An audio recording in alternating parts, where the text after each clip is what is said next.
প্রতিদিন নামাজের আগে যে তোমরা ওযু করো, এই ওযুর পরে কেউ যদি পড়ে আশহাদু আল্লা ইলাহা ইল্লাল্লাহ ওয়া আশহাদু আন্না মুহাম্মাদান আবদুল্লাহি ওয়া রাসূলুহু, ওযুর পরে এই দোয়াটা প্রতিদিন যে পড়বে, কিয়ামতের দিন 8টা জান্নাতের যে কোনো দরজা দিয়ে ঢোকার অনুমতি ওই বান্দাকে আল্লাহ দিয়ে দিবে।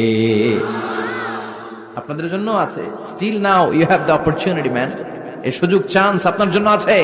ছোট্ট আমল, প্রতিদিন ওযু তো করাই লাগে না আমাদের জন্য। এই ওযুর পরে এই শাহাদাতের বাক্যটা পাঠ করলে 8টা দরজা দিয়ে ঢোকার অনুমতি আপনাকে দিবে কে?